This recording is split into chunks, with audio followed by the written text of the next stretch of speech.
जय राम जय जय राम। ओम श्री राम राम जय जय राम। श्री राम जय जय राम। ओम श्री राम राम जय जय राम। श्री राम जय जय राम। ओम श्री राम जय जय राम। श्री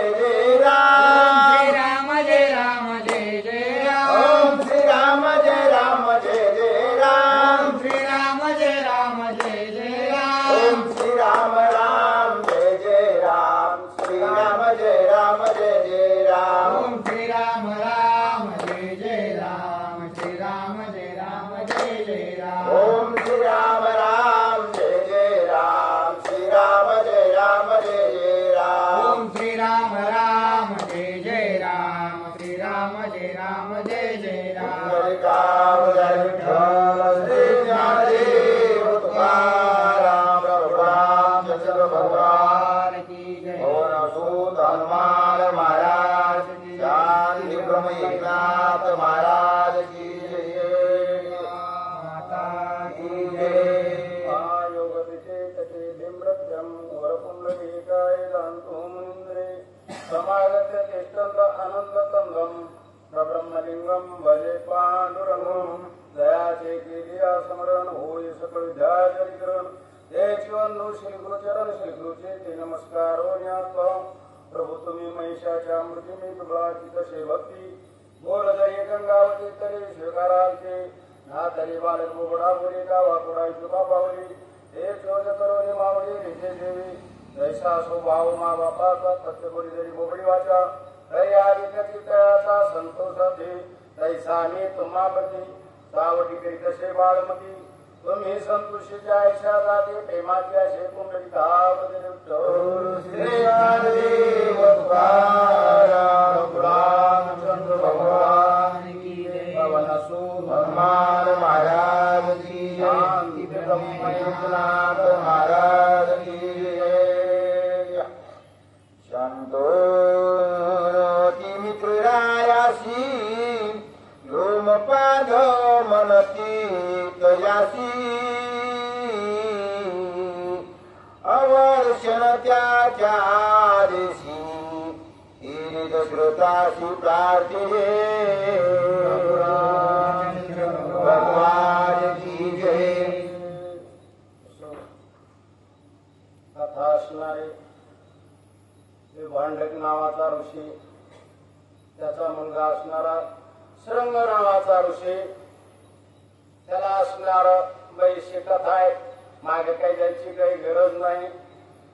त्याला असणारा अयोध्येला आणलेला आहे आणि विभांडक आल्यानंतर काय केलं दशरथ राजानं पूजा त्याचा असणार आदरातिथ्य सन्मान असा सन्मान पूर्वक असणारा त्याची बोलवण केली थोडक्यात। त्यावेळेस तो असणारा आनंदित झाला आणि आनंदित झाल्यानंतर विभांडक म्हणू लागला ए राजा तुझी काय मनकामना असन तुझं काय कार्य असन ते मी असणार सगळं पूर्ण करतो।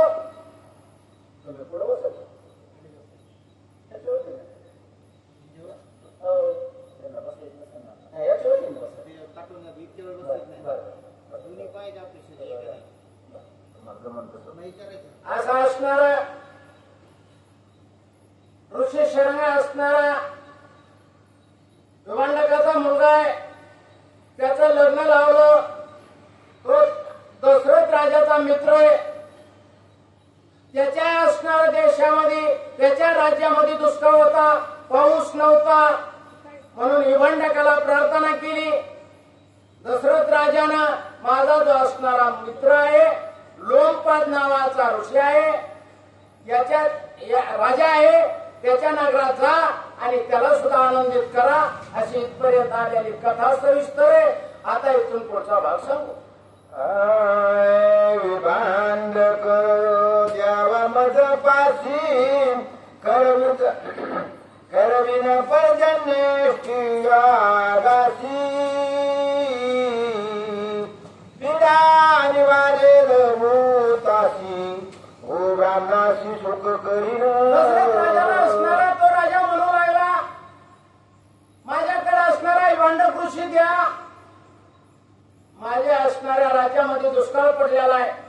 गायी ब्राह्मण असणारे दुःखित आणि यांच्यामुळे असणारे पर्जन्यवृष्टी होईल आणि पर्जन्यवृष्टी झाल्यानंतर सगळे लोक आनंदी होतील.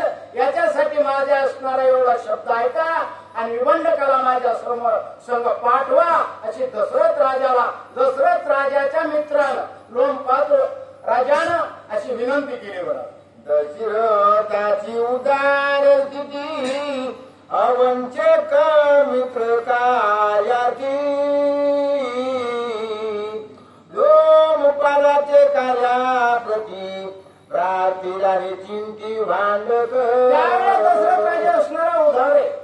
दशरथ राजानं सांगितलं, विवंडकाची असणारी प्रार्थना केली, नम्रता केली आणि सांगितलं तुम्ही असणार हा जो लोमपाद नावाचा राजा आहे याच्या राज्यामध्ये जा आणि माझं एवढं म्हणणं आहे तुम्ही असणार काय केलंय, लोमपाद नावाची असणार त्या राजाची मुलगी शृंग ऋषीला दिलेली होती. म्हणून असणार त्या बदल्यामध्ये असणार तुम्ही काय करा, यांच्या देशात जा आणि यांच्या देशात एक यज्ञ करा आणि तिथं असणार पाऊस पडेल, दुष्काळ आहे आणि गायी ब्राह्मण असणारे सुखी होतील अशी विनंती विवंडकाची दशरथ राजाने केली. भांजक प्रेमे आपला मने भावार्थे मी तुझा दिना राजा तुझे नुलंगी वचन करीन यज्ञ लोपादाचा. विवंडक नावाचा जो ऋषी होता त्याने सांगितलं, हे राजा तुम्ही काय जे सांगताल ते मी तुमच्या अर्ध्या सकनात आहे. मी असणारा काय करतो, लोमपाद नावाचा जो राजा आहे त्याच्या राज्यात जातो, यज्ञ करतो आणि तिथं असणार वृष्टीला असणार मेघराजाला असणार मोकळं करतो असं असणारे विवंडकाने दशरथ राजाला सविस्तर सांगितलं. विभांजते करिता यज्ञ राष्ट्रवर्षेला प्रजने तृण धान्य मेधी पूर्ण ओ ब्राह्मणाला. त्यावेळेस विवंडकाने असणारा यज्ञ केला. त्या ठिकाणी पाऊस असणारा आला. विवंडकाने यज्ञ केल्यानंतर मेघराजाने वर्षाव केला. लोमपाद नावाच्या राजाला आनंद झाला. गायी ब्राह्मण सगळे सुखी झाले अशी असणारी सविस्तर कथा चालू आहे. पूजोनी या विभांडकाची आणि दशरथापाशी ऋषियताची आरुदेशी राया यागाची आरंभिले. त्यावेळेस तो असणारा भांडक नावाचा ऋषी लोमपाद राजाकडून आला. दशरथ राजाची भेट घेतली. दशरथ राजानं तो पाहिला भांडक. त्यावेळेस काय केलं, त्या दशरथ राजानं सुद्धा यज्ञाला सुरुवात केली आणि यज्ञाची सामुग्री जमवून यज्ञ त्या ठिकाणी आरंभ केला. वशिष्ठ श्रेष्ठ कुलगुरु तुझ्या विभांडक ऋषी स्वरू ऋषे श्रृंगर्षे निर्भरू यज्ञांगकारू ते केला. वशिष्ठ गुरु असणारे कुलगुरु त्या दशरथ राजाचे पहिल्या बऱ्याच दिवसांना असणारे त्यांच्या कुळातले गुरु, ते काही एका पिढी पुरतेच गुरु नव्हते. बरेचसे असणारे सूर्यवंशामध्ये जेवढे राज्य होते तेवढेचे गुरु होते. पहिलं आयुष्य जास्त होतं त्याच्यामुळे वशिष्ठ गुरु असणारे कुळगुरु म्हणून असा असणारा त्यांच्या नामाचा असणारा महिमा आहे. त्या ठिकाणी ऋषीशृंग नावाचा जो ऋषी होता त्यांनी सुद्धा यज्ञाला प्रारंभ केला. विवंडकाने सुद्धा यज्ञाला प्रारंभ केला. त्यावेळेस काय झालं पुढं, ऋषी श्रृंग म्हणे रायासी मी पुत्र देईन तुम्हासी म्हणून याती उल्हासेसी सूर्ययागाशी प्रवर्तला. ऋषीशृंग नावाचा ऋषी म्हणू लागला, राजा तुमची काय इच्छा आहे, तुम्हाला काय हवंय, तुम्हाला पुत्र प्राप्ती नाही. इंद्रानं सांगितलं होतं तुम्हाला पुत्र प्राप्ती नाही, त्याच्यासाठी तुम्हाला यज्ञ करावं लागेल. यज्ञ करण्यासाठी मी अप्सरा पाठवीन. अप्सरा पाठविल्यानंतर तो जो ऋषीशृंग नावाचा ऋषी आहे, ऋषीचा मुलगा आहे विवंडकाचा, त्याला अयोध्येला घेऊन आणा, बोलवून आणा. त्या ऋषी त्या असणार त्यानं असणाऱ्या स्त्रिया बघितल्या, बराचसा भाग होऊन गेलाय, तिकडे काय जाण्याची गरज नाही. असा असणारा ऋषी श्रृंग नावाचा ऋषी असणारा त्याने यज्ञाला सुरुवात केली. राजा, तुम्हाला पुत्रप्राप्ती नाही, मी पुत्रप्राप्ती यज्ञ तयार करतो आणि तुम्हाला पुत्रप्राप्ती होईल, असं ऋषी श्रृंगाने त्या ठिकाणी राजाला सांगितलं. नमो नियानिच पिता वशिष्ठ वंदोनी तत्वता दशरथाच्या निज स्वार्था यज्ञ करी ऋषी श्रृंग. ऋषी श्रृंगाने काय केलं, सुरुवातीला असणारं स्वतःच्या पित्याचं दर्शन घेतलं, कुणाचं, विवंडकाचं. नंतर तो दशरथ राजाचा जे कुळगुरु वशिष्ठ गुरु त्यांचं दर्शन घेतलं आणि राजाला सांगितलं, राजा तुमची काय इच्छा आहे, त्या इच्छेसाठी मी यज्ञ तयार केला. यज्ञातून असणार तुम्हाला असणार प्रसाद देतो आणि तुम्हाला पुत्र प्राप्ती होईल, असा असणार ऋषी श्रृंगानं दशरथ राजाला सांगितलं. कुंड मंडप वेदिका सुलक्षण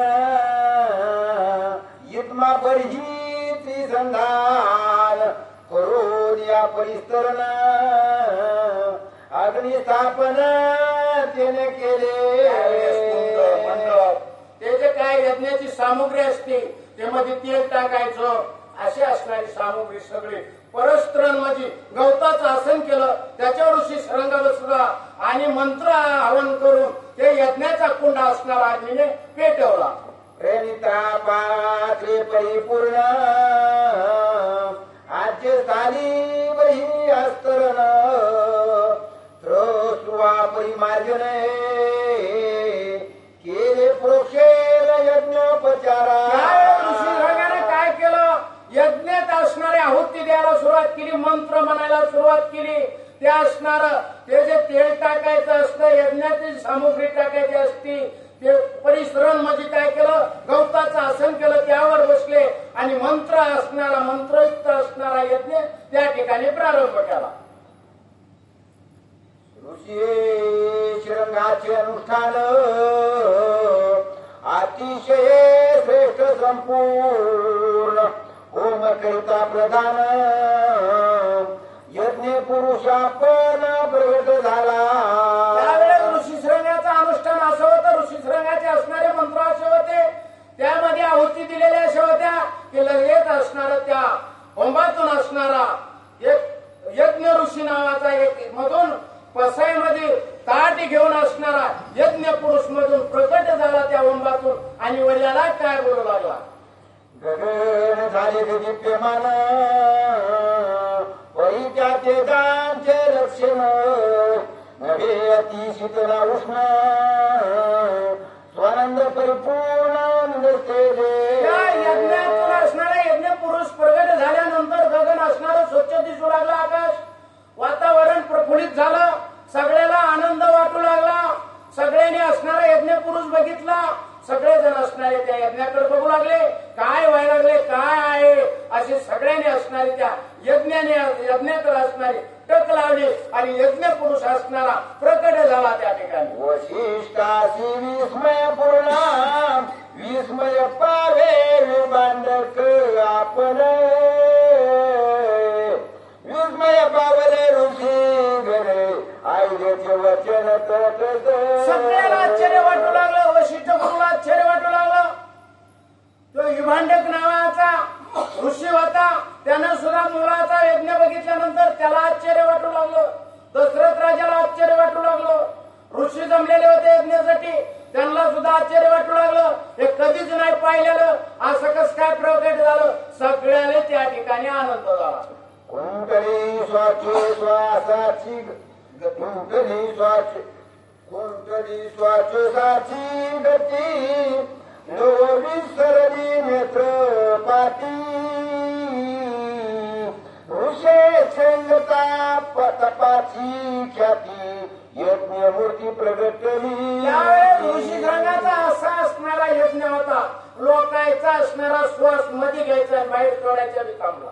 सगळ्यांनी असणारी टक लावली, सगळ्याला आनंद झाला. काय हे यज्ञ, यज्ञामधून असणारा यज्ञ असणारा एक प्रगट झाले, यज्ञामधून एक मूर्ती काय असेल, कस काय यज्ञ कधीच आपण बघितला नाही, ऐकलाय नाही, असे सगळेजण चकित होऊन तिथं पाहू लागले.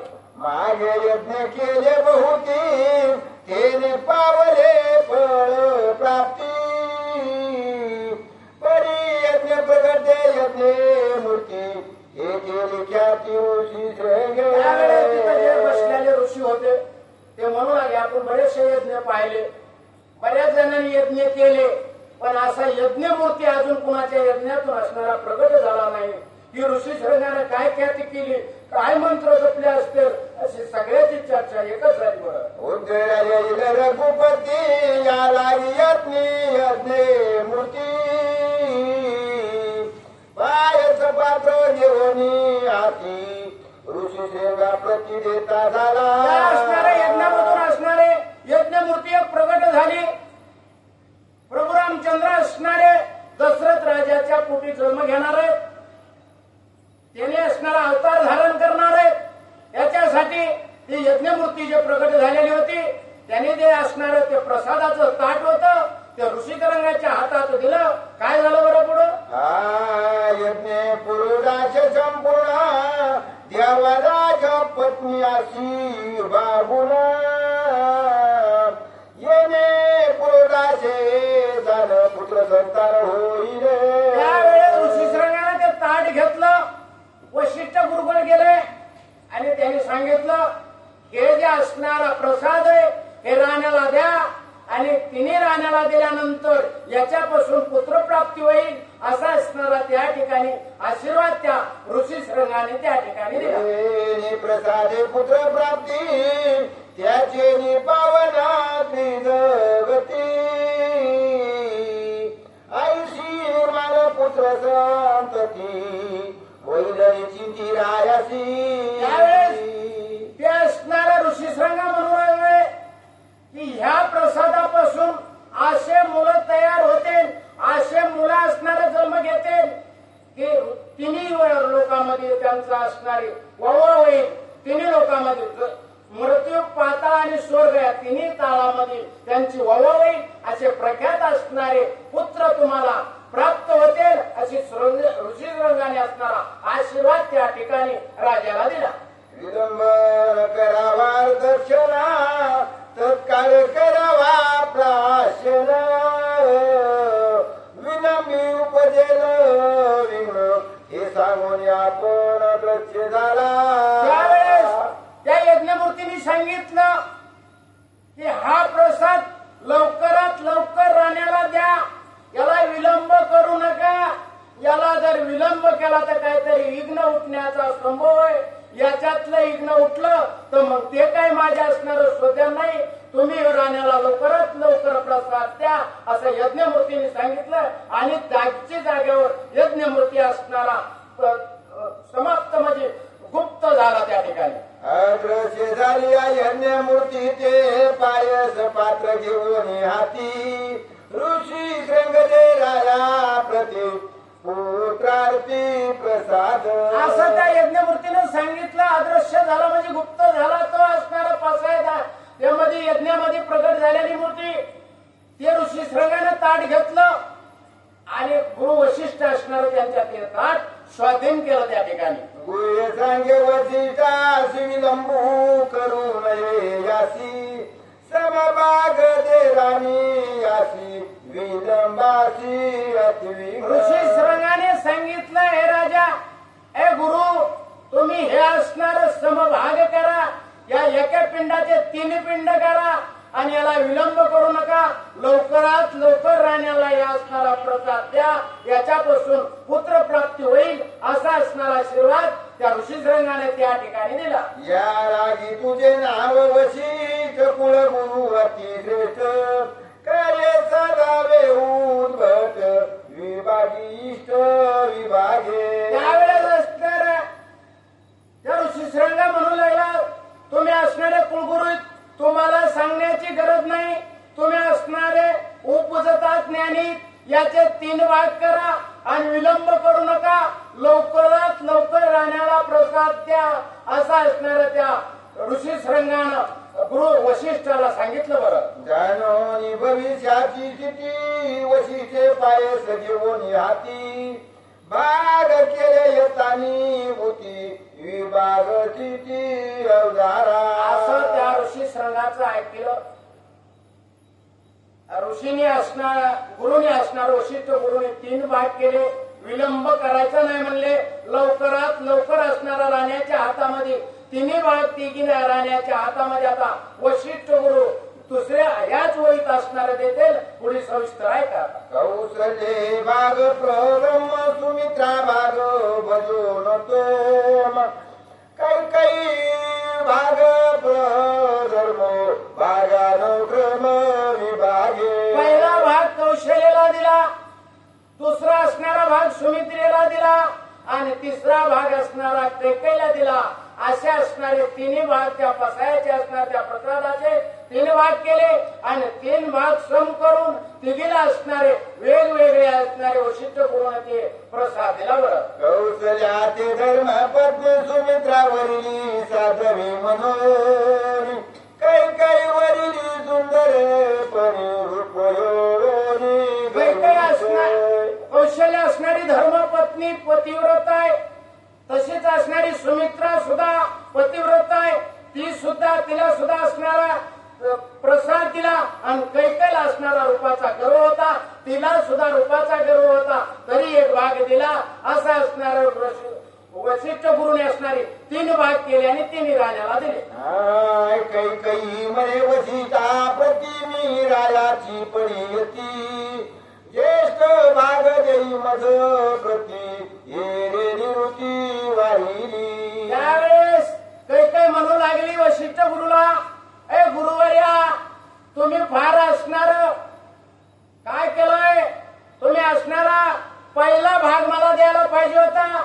तुम्ही कौशल्याला का दिला?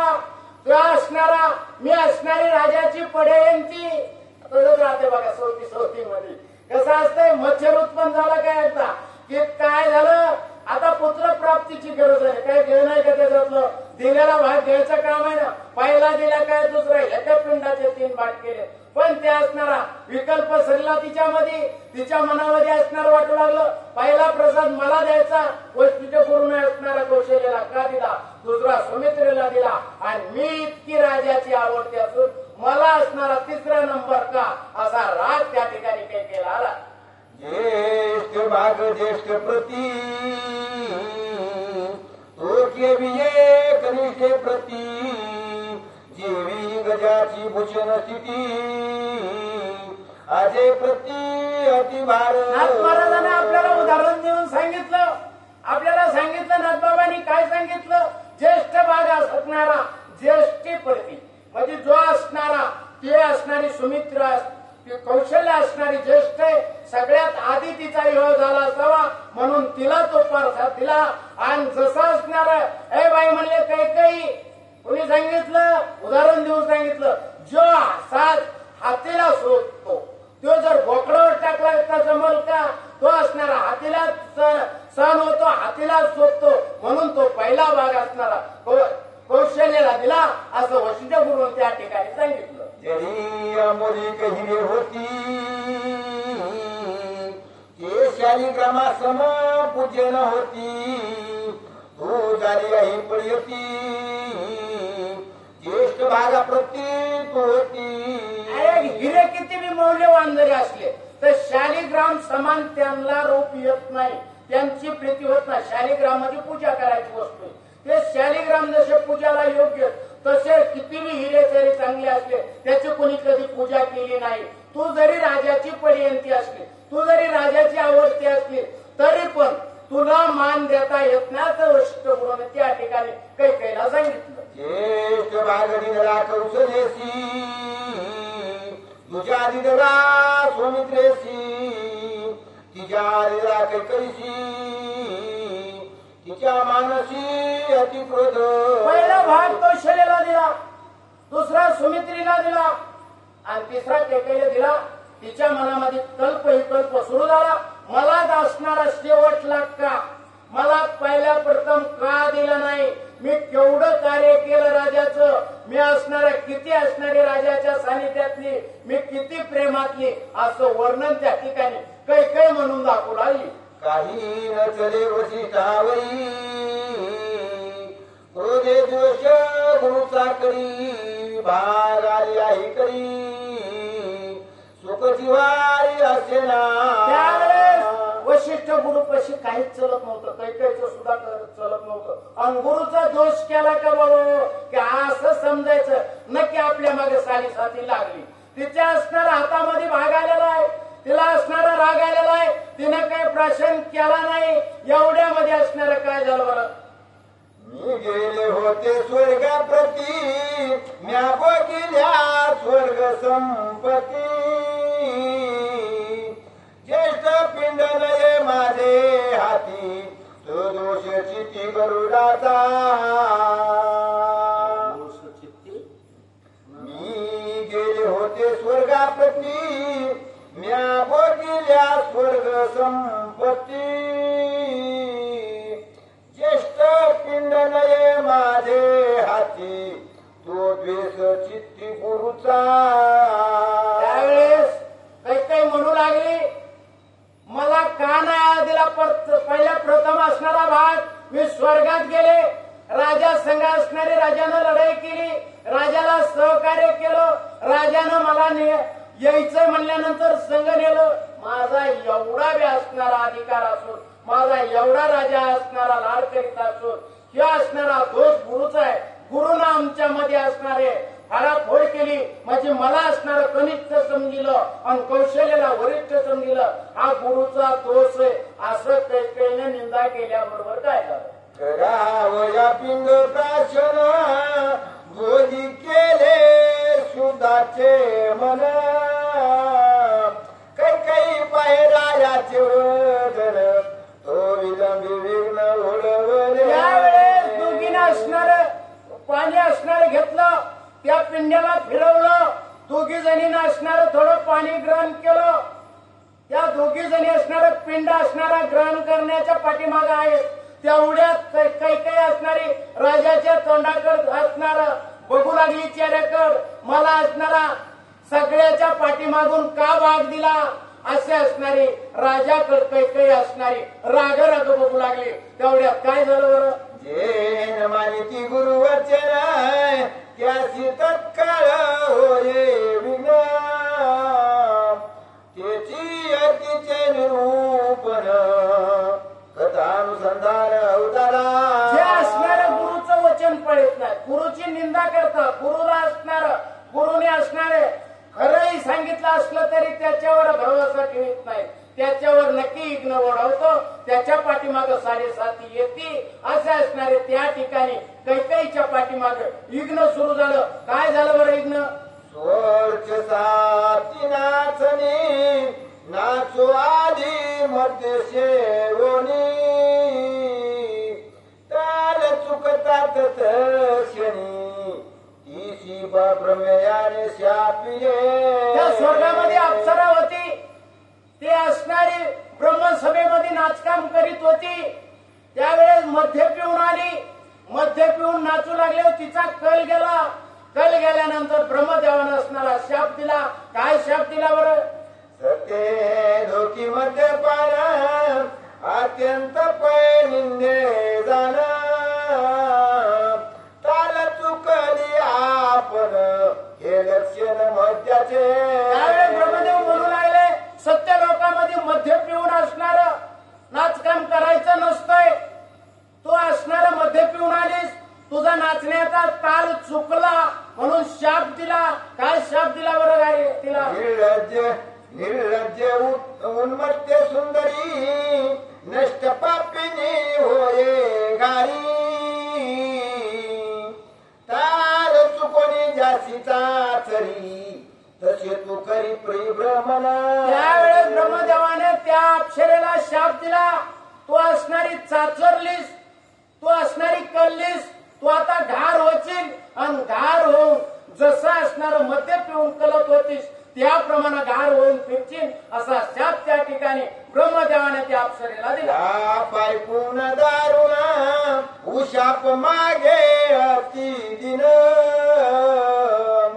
प्रसन्न केला चतुरान वरद वचन तो वदला.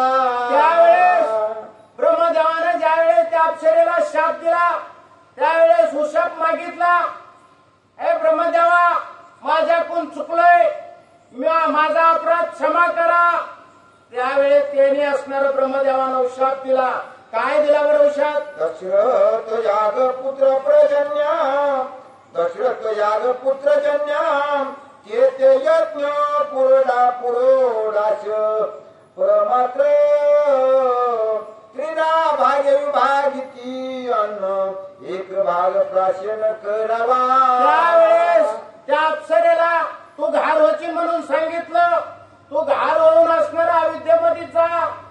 तिथं असणारा दशरथ राजा यज्ञ करेल आणि यज्ञामध्ये असणारे 3 भाग असणारे त्या यज्ञामध्ये प्रसादाचे होतील.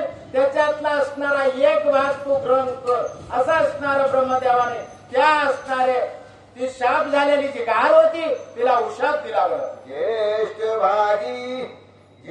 भागी तुझं नाही गती, मध्यम भागी ना पावे शक्ती, कनिष्ठा भागा प्राप्ती केली निर्मुक्ती निशापा. त्यावेळेस ब्रह्मदेवानं सांगितलं जो ज्येष्ठ भाग आहे त्याला त्याला असणारा तो ग्रहण करायचा नाही. मध्य भाग आहे कौशल्याचा तो बी तो ग्रहण करायचा नाही. कनिष्ठ भाग आहे तो कनिष्ठ भाग असणारा सेवन करायचा. तो असणारी त्या शापातून मुक्त होती. असा असणारा ब्रह्मदेवाने त्यावेळी त्या अप्सरेला शाप दिल्यानंतर गाडीच्या जन्मामधून कसं मुक्त व्हायचं हा असणारा उशाप त्या ठिकाणी दिला. हे होईलाईते नगरी या लागीते जाणावी खरी, मोक्षांची प्रथम पुरी वेदशास्त्री जगजर. त्यावेळेस ब्रह्मदेवाने सांगितलं हे कुठं होईल? अयोध्येमध्ये होईल. ते असणारं मोक्ष नावाचं त्या ठिकाणी अयोध्येत असणारं मोक्ष नावाचं ते नगर आहे आणि त्या नगरात तू असणारी गेलीस म्हणजे तुला सुद्धा मोक्ष प्राप्त होईल. तू सुद्धा शापातून मुक्त होशील. पण कुठं? त्या अयोध्येमध्ये तुला जावं लागल आणि तो प्रसाद ग्रहण करावा लागल असणारा त्यावेळेस तू याच्यातून मुक्त होतील. काशी मुक्ती क्षेत्र होय पाही मेल्या मुक्ती ते छाताई, सकळ वैकुंठा गेली नाही अयोध्येची नवाई पूर्व. त्यावेळेस ब्रह्मदेवाने सांगितलं काशीमध्ये असणारी मुक्ती भेटती. तिथं मोक्ष भेटतो पण काशीला जाऊन मरावं लागतं. तर न मरता जर आलं का त्याचा काय उपयोग होत नाही. माऊलीने ज्ञानेश्वरीमध्ये एक ओवी लिहिली, काशी होय कीर परी वेचणे लागे शरीर ती गावी. काशी होय कीर परी माझ्या नाही लक्षात राहिली काशी मोक्ष देऊन उदार का वेचणे लागे शरीर ते गावी. असं असणार तिथं जर गेलो काशीमध्ये तर तिथं मेल्यानंतर मोक्ष होतो. या असणार अयोध्येमध्ये नुसताही कुणी गेला आणि त्या अयोध्येतल्या नदीमध्ये नुसती आंघोळी केली तर त्याला मोक्ष प्राप्त होतं असं त्या ठिकाणी त्या अप्सरेला ब्रह्मदेवाने सांगितलं. काशी हुनी ते वहिनी अयोध्येची उदरता बली, त्रिवार नगरी वैकुंठा नेली नम्रता केली कुटुंब. काशीपेक्षा श्रेष्ठ अयोध्या म्हणून सांगितलं. 3 वेळेस वैकुंठामध्ये पूर्ण असणारी ते असणारी अयोध्या 3 वेळेस स्वर्गामध्ये नेलेले असा असणारा उल्लेख या ठिकाणी ब्रह्मदेवाने या ठिकाणी सांगितला.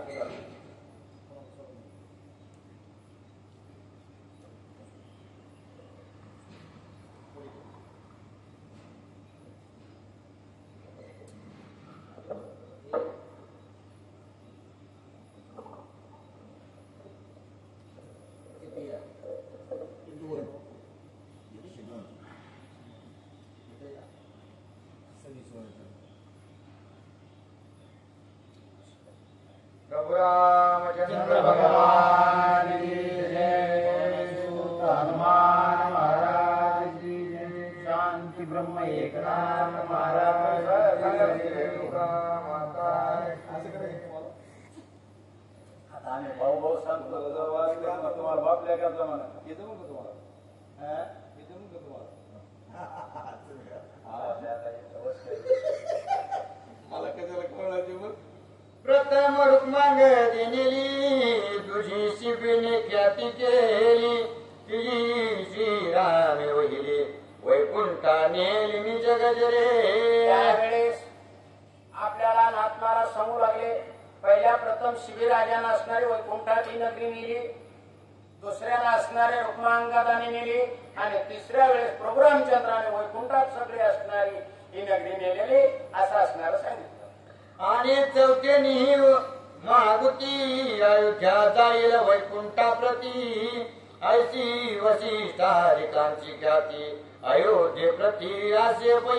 त्यावेळेस ब्रह्मदेवाने सांगितलं, बाबा चौथ्याने असणारी सगळी असणारी स्वतःच ती अयोध्या वैकुंठाला जाईल अशी ख्याती त्या ठिकाणी वशिष्ठ गुरु असल्यामुळं सगळं असणारा त्या ठिकाणी मोक्ष असं त्या ठिकाणी ब्रह्मदेवाने असणार सांगितलं.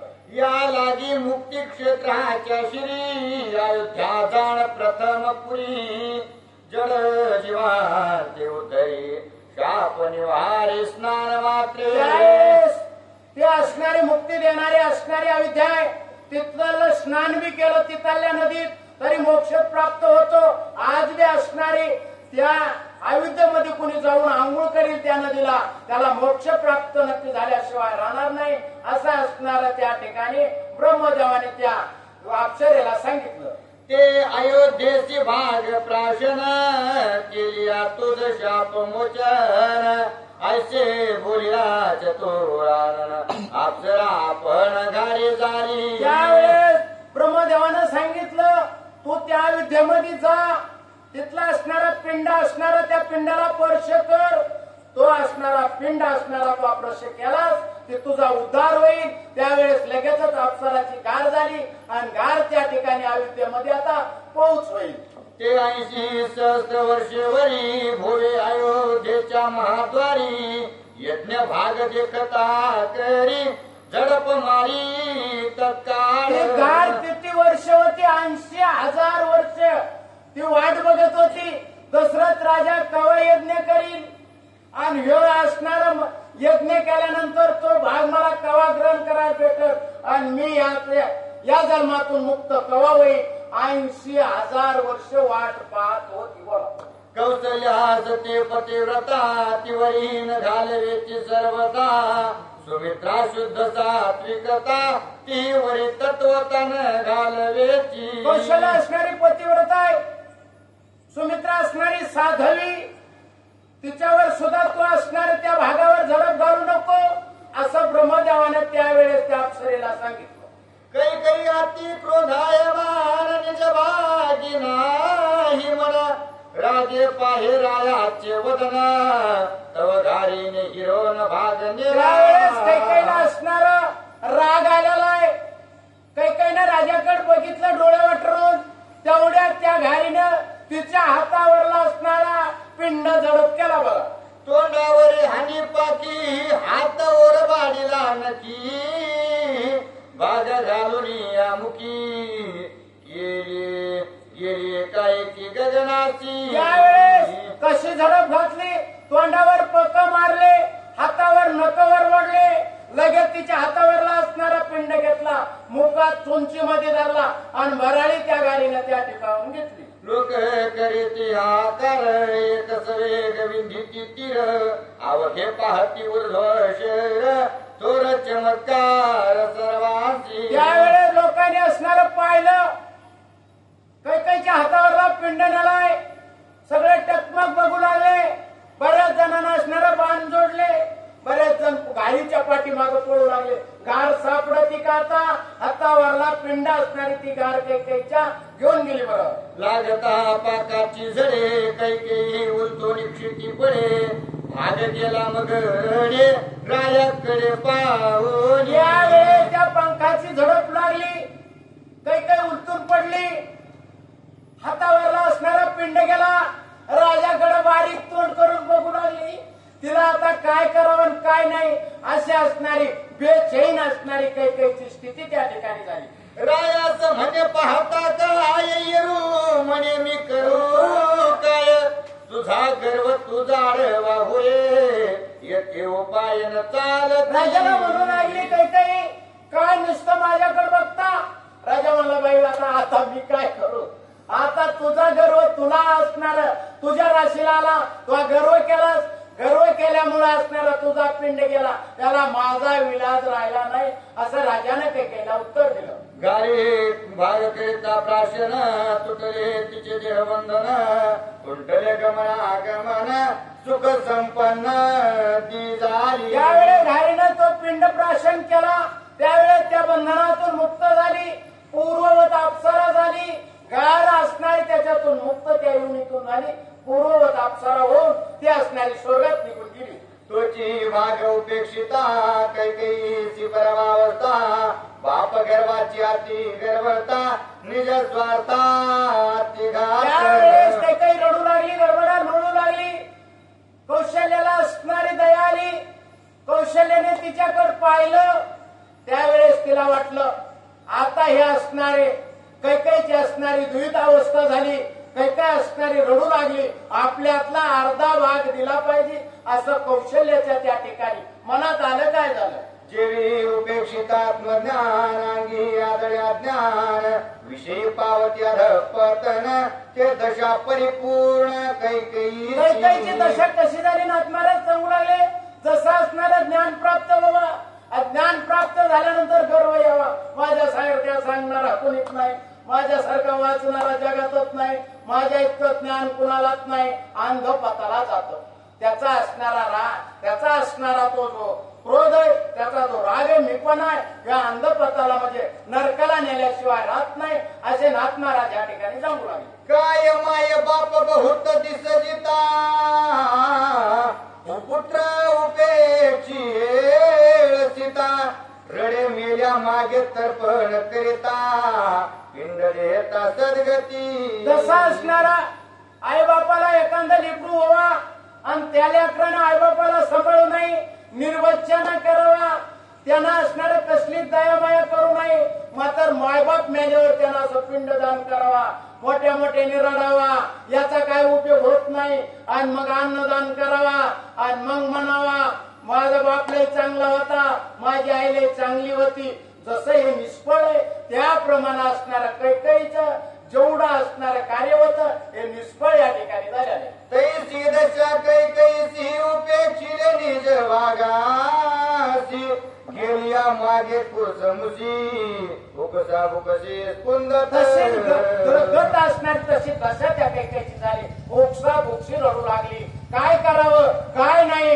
बेचैन कैकेयी झाली, आणि ती असणारी राजाची असणार चेहऱ्याकडे बघू लागली. बरं जे मी रायाची पर्यंती ते मी झाले अभाग्यक्षिती, मदन वेची पुत्र संतती निंदे सर्वार्थी मी झाले. मी रायाची एवढी पर्यंती एवढी लाडकी असून एवढं असणारे निंदेला पात्र झाले, माझी सगळी लोक निंदा करतील. आता ह्या कैकेयीच्या हातातला भाग गेला, हे क्रिनिष्ठ आहे, पापी चंडाळी नाही अशी माझी निंदा करते, आता मी काय करू अशी राजाकडे बघून रडू लागली कैकेयी.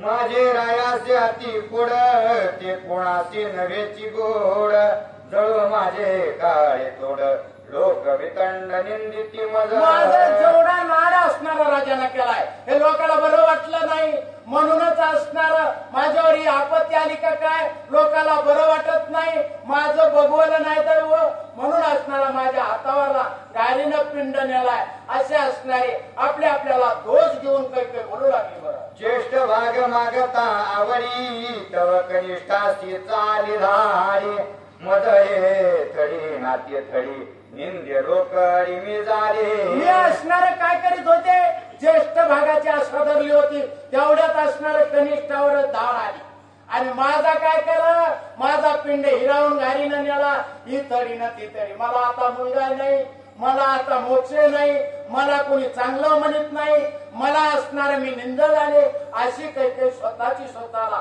तोच घेऊन रडू लागली.